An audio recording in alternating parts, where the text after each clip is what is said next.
Hello everyone, स्वागत है आप सभी का आपके अपने YouTube channel determination study platform में। किसी ने क्या खूब कहा है, जो हो गया उसे सोचा नहीं करते, जो मिल गया उसे खोया नहीं करते, हासिल उन्हें ही होती है सफलता जो वक्त और हालात पे रोया नहीं करते। इसी क्रम में हम बात करने वाले हैं आज कक्षा 10 के हिंदी के महत्वपूर्ण पत्र लेखनों के बारे में। तो पत्र लेखन से आपके 4 नंबर बोर्ड एग्जाम में पूछे जा रहे हैं। जैसा कि मैं बता दूं कि पैटर्न जब बदला था, यानी 2023 में जब हमारा हिंदी का पैटर्न बदल गया है, सारे सब्जेक्ट के पैटर्न जब बदले थे एग्जाम के लिए, तो उसमें जो है 4 नंबर के पत्र लेखन आते हैं। नए टॉपिक है, तो इसमें 4 नंबर के पत्र लेखन से प्रश्न पूछे जाते हैं, जिसमें आपको कुछ टॉपिक दिया जाता है, उस पर आपको पत्र लिखना होता है। ठीक है, तो उसके लिए आपके 4 नंबर मिलते हैं। तो इस वीडियो में मैं पूरी गारंटी के साथ कह सकता हूं कि आपके 4 नंबर बिल्कुल पक्के हो जाएंगे। तो इस वीडियो को शुरू से लेकर के अंत तक देखिए।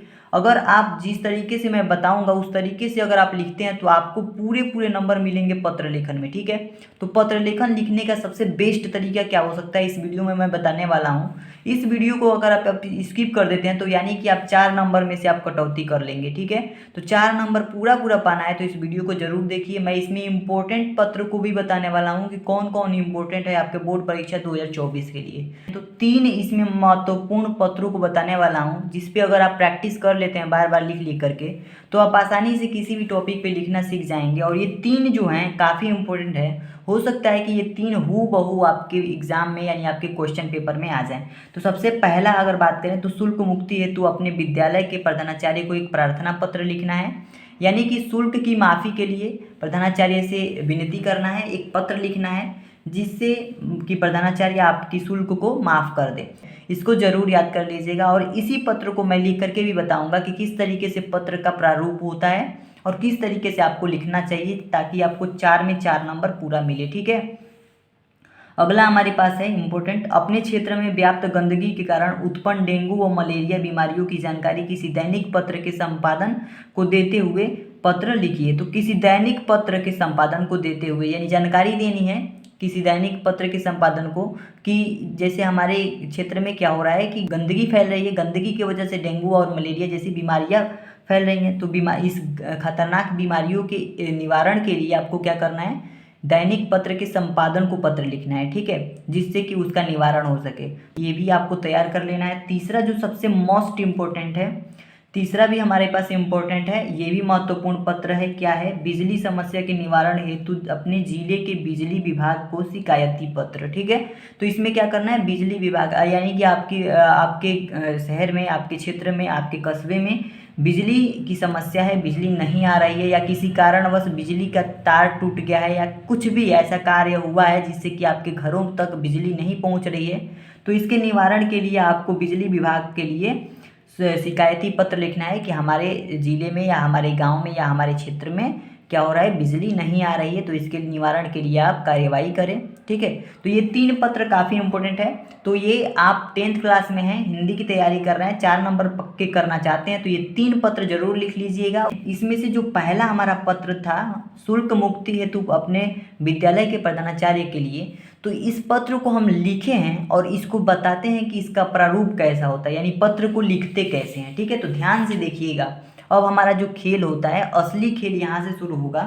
इसमें मैं बताने वाला हूँ कि शुल्क माफी हेतु प्रधानाचार्य को एक प्रार्थना पत्र कैसे लिखेंगे। और प्रार्थना पत्र इस तरीके से लिख रहे हैं, यानी कि हर एक पत्र का, किसी भी, चाहे कोई सा भी पत्र हो, किसी भी टॉपिक पे अगर आपको पत्र लिखना हो, तो जो उसका प्रारूप है इसी तरीके से होना चाहिए। मैंने यहाँ पे लिखा है सेवा में, तो किसी भी पत्र को लिखते समय आपको सेवा में लिखना है। उसके बाद से कॉमा देने के बाद से थोड़ी सी जगह इतनी छोड़ देनी है, थोड़ा सा जगह यहाँ पे, जैसे सेवा में लिखा हमने ठीक उसके सामने नहीं, निचली लाइन में इतना जगह छोड़ने के बाद ये लिखना है श्रीमान प्रधानाचार्य। ठीक है, तो अगर आप प्रबंधक को लिख रहे हैं तो प्रबंधक लिखेंगे, अगर कोई और हैं तो किसी और के लिए लिखेंगे। ठीक है, तो श्रीमान, और यहाँ पे जिससे भी आप संबोधित करना चाहते हैं उनको वो लिखना है। उसके बाद से वो कहाँ के, उनका एड्रेस लिखना है, saint Mary higher secondary school Kalyanpur, Kanpur, Uttar Pradesh. ठीक है, तो किस स्कूल के प्रधानाचार्य हैं वो लिखना है। उसके बाद से हमें एड्रेस लिखना है। ये इसका प्रारूप इस तरीके से होना चाहिए। उसके बाद से निचली हेडिंग देनी है, नीचे आपको एक लाइन के बाद से हेडिंग देनी है मान्यवर, या फिर इस मान्यवर की जगह पे आप महोदय लिख सकते हैं।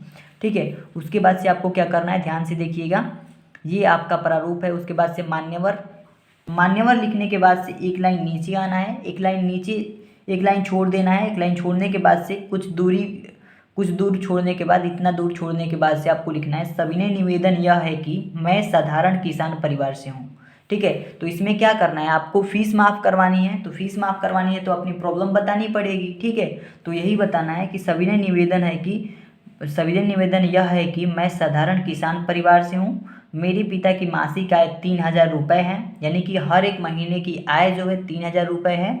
मेरे एक भाई और एक बहन भी स्कूल जाते हैं। अपनी सारी प्रॉब्लम बतानी है जिससे आप फीस माफ़ करवा रहे हैं वो भावुक होकर के आपकी भावनाओं को समझे। उसके बाद से लिखना है जैसे कि उनके भाई और बहन जो हैं मेरे क्या कर रहे हैं, स्कूल जाते हैं। दयनीय आर्थिक स्थिति मेरी पढ़ाई में बाधा बन रही है, यानी कि जो आर्थिक स्थिति है वो बहुत ही कमज़ोर है, जिसकी वजह से मेरी पढ़ाई नहीं हो पा रही है, बाधा बन रही है और फीस भुगतान नहीं कर पा रहा हूँ, यानी कि शुल्क भुगतान नहीं कर पा रहा हूँ। आगे लिखना है हमारे पिताजी शुल्क वहन करने में असमर्थ हैं, यानी वहन करना मतलब पूर्ति करने में, यानी कि आपको चुकाने में क्या है, असमर्थ हैं। पूरे वर्ष की शुल्क कितनी है वो लिख देना है, 8450 रुपये है। या फिर कुछ भी आप यहाँ पे लिख सकते हैं अपने स्कूल के अकॉर्डिंग, या कुछ भी लिख सकते हैं, बस तरीका ये होना चाहिए लिखने का। ठीक है, सारे जो भी आप लेटर लिखेंगे कि कोई भी पत्र हो उसमें समस्या तो आपको लिखनी है। ठीक है, समस्या की जगह पे आप बदल देना है, लेकिन जो प्रारूप है इसी तरीके से चलना चाहिए। और उसमें क्या करना है, पूरे वर्ष की शुल्क 8450 रुपये है। उसके बाद से आपको लिखना है थोड़ा सा लाइन यहाँ पे छोड़ करके, अतः आपसे करबद्ध निवेदन है कि आप मेरी संपूर्ण शुल्क माफ़ करने की कृपा करें। उसके बाद धन्यवाद लिखना है। उसके बाद यहाँ पे इस साइड में, यानी कि आप देख लीजिए प्रारूप को उसी तरीके से लिखना है, दिनांक लिखना है और यहाँ पे आपको जस्ट नीचे लिखना है आपका आज्ञाकारी शिष्य। अब यहाँ पे आपको नाम नहीं लिखना है आपके बोर्ड की कॉपी में, यहाँ अ ब स कर देना है। उसके बाद से कक्षा लिख देना है, 10वीं में है तो 10वीं और 12वीं है तो 12वीं अ। ठीक है, तो इस तरीके से अगर आप प्रधानाचार्य को पत्र लिखेंगे तो आपको जो एग्जामिनर है ये देखने के बाद से आपको पूरे नंबर दे देगा। अगर आप इस तरीके का प्रारूप बना करके किसी भी पत्र को लिखते हैं, जैसे कि मैंने 3 महत्वपूर्ण पत्रों को बताया है, तो बाकी 2 बचे जो महत्वपूर्ण पत्र हैं उन पर लिखने का प्रयास कीजिए। और इसी तरीके से, यानी कि सबसे पहले क्या करना है, सेवा में लिखना है। यहाँ पे जिसके पास भी आप पत्र लिख रहे हैं उसका नाम, उसका एड्रेस लिखना है।